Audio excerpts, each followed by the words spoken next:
Good to go. So, where we've been so far and what we're looking for as an American people is change. We obviously want change, and Donald Trump and Hillary Clinton have really noticed that, and they want to be able to show the American people that they're going to be the voice for the people. And the way they did that was through their rhetoric. And I'll talk mainly about Donald Trump, and then next I'll talk about Hillary Clinton's rhetoric. For Donald Trump, his main rhetoric that he used was fear. Fear, just talking about all the things that are negative in this country, things that need changed, the trade deals, illegal immigrants, how he says he wants to build that wall, how he feels like ISIS is a major threat to the American people. All these things that pile up in Trump's rhetoric when he speaks during his campaign, during his Republican National Convention speech, during his campaign speeches, his debate speeches, all of these things, his rallies. When he speaks, he talks about all these negative things that are going on in America right now, what he feels that needs to be changed. When he says all these things and towards his fear rhetoric, it scares the American people. They realize that these are problems. And the way he impacts on that is the way he speaks through his rhetoric. And his rhetoric really shows that he wants to show the people that they're afraid, and it really enhances the fear of the American people. But also correlating with his fear rhetoric, he also uses Aristotle's actual versions of rhetoric as pathos. And pathos, he actually uses the actual passion of his voice and the way he carries himself on stage to impact the audience around him.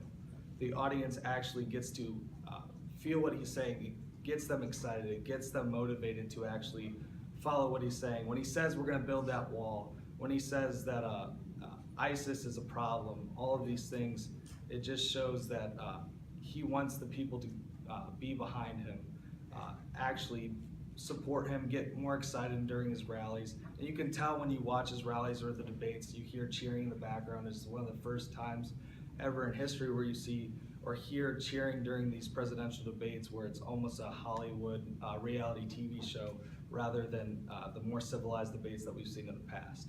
So his rhetoric of fear as well as pathos, his passion, is what really connects him to the American people and really affected him in this past election, obviously winning the election. So he had so many supporters from his rhetoric that ultimately won him the election. And a quote that I have from Aristotle about rhetoric is, "An emotional speaker always makes his audience feel with him, even when there is nothing in his arguments, which is why many speakers try to overwhelm their audience by mere noise." And like we saw in the debates and his rallies, Donald Trump didn't really have any logic behind what he was trying to say or what he was trying to get forth.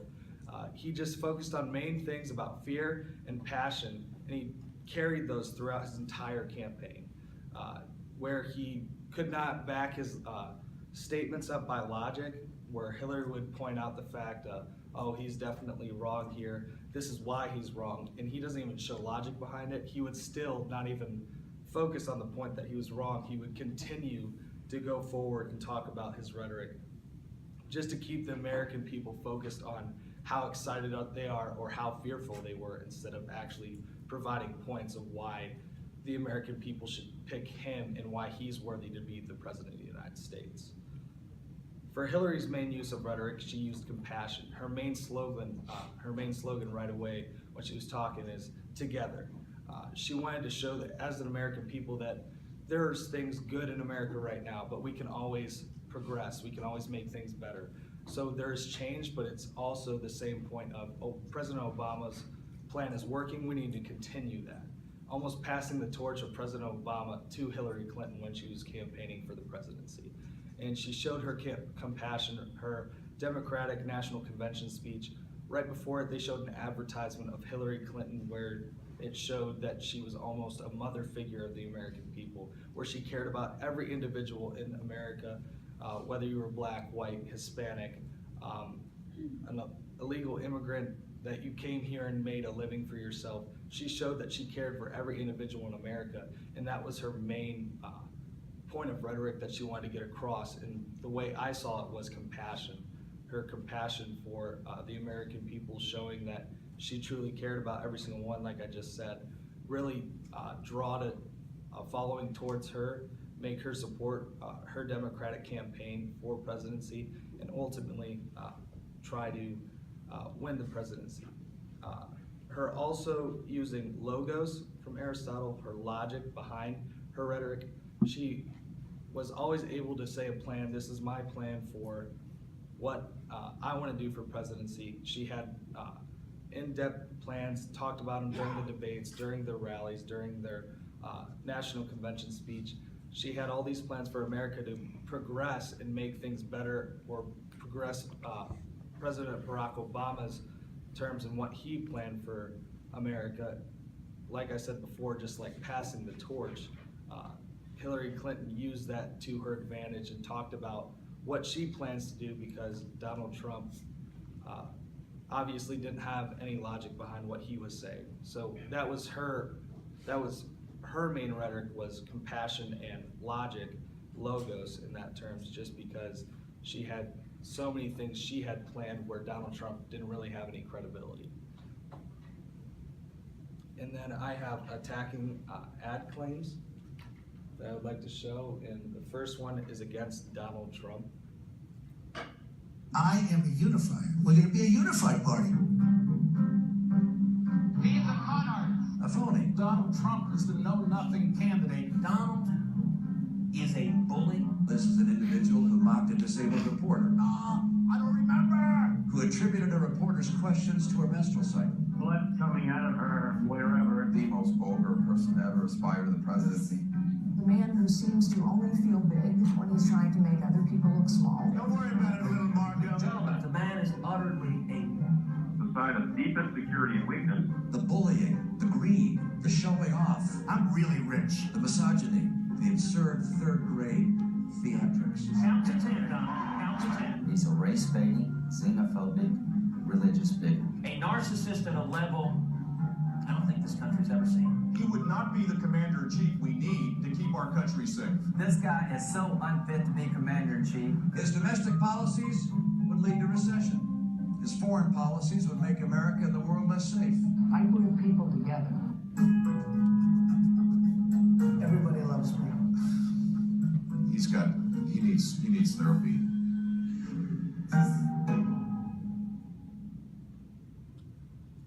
And that obviously was a attacking ad against Donald Trump, he showed that he was a unified party. Obviously, he just showed all the candidates for the Republican ticket, saying negative things about Donald Trump, how he's unfit to be the ticket for the Republican Party. And this ties in directly to the attacking claims rhetoric that Noah and Brian have talked about a little bit, where you see very little attack claims towards Richard Nixon, JFK, John McCain, and President Obama. All these guys showed civility in their events during the campaigns themselves. Almost a good sport aspect of things during the campaigns, where during this particular campaign itself, Donald Trump and Hillary Clinton continually bashed each other, more Trump at times than Hillary Clinton, where they believed that the only way to win this election was I'm better than her, pick the better between the two evils. And we've already talked about many times about why we're voting. The reason we vote is for obviously voting for a president, but we all expressed our feelings of, I'm going to pick the lesser of two evils. And the way we usually went about that is one specific negative that Donald Trump or Hillary Clinton had. And Donald Trump and Hillary Clinton both realized that, so they used that in their campaigns. So they attacked each other nonstop, whether it was during their rallies, talking about the bad trade deals, Donald Trump expressing the trade deals that Obama had, and Hillary Clinton wants to continue with TPP and all these other trade deals, how negative and how bad that they are. He wants to make change, and all these are negative attacks towards Hillary Clinton. And just like how Hillary Clinton says that he's a phony, he's racist, and he's bringing in undeplorable he's a bigot. All of these things that she says during her speeches are attack claims towards Donald Trump. So these two ads that I'm showing, and I'll show another one right now for against Hillary Clinton, showing specifically how bad the attack ads are.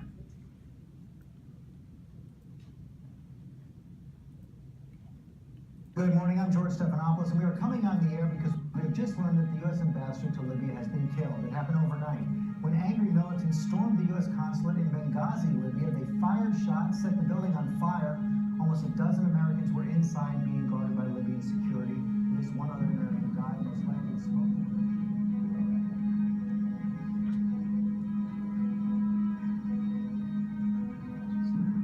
You did not read the cables from Benghazi. You did not read the cables from Ambassador Stevens. I would have relieved you of your post. These are judgment errors, and the people who make judgment errors need to be replaced, fired, and no longer in a position of making these judgment calls. You had two ambassadors that made several requests, and here's basically what happened to their requests. They were torn up. I don't know why that's funny. I'm sorry, a little note of levity at 7:15. Well, I mean, the reason I say it's not funny is because it went well into the night when our folks on the ground were still in danger.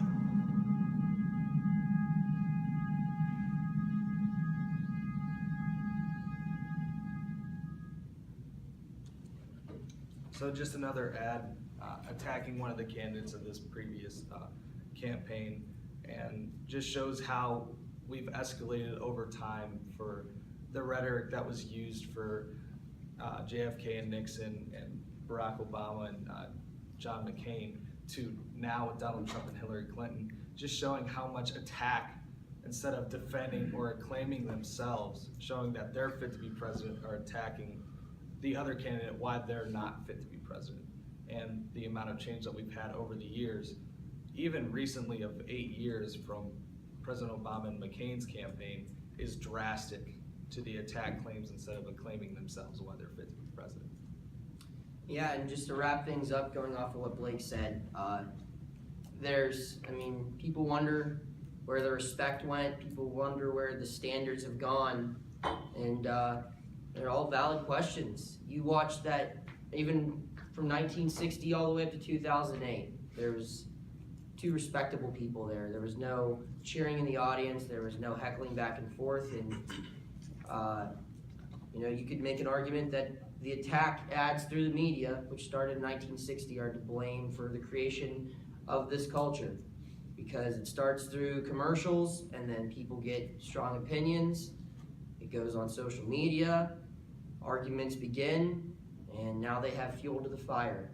And the fire finally got out of control in 2016, and two candidates were just going all in on each other. And we'll see in the next election in 2020 if things continue going down this path or take a step back.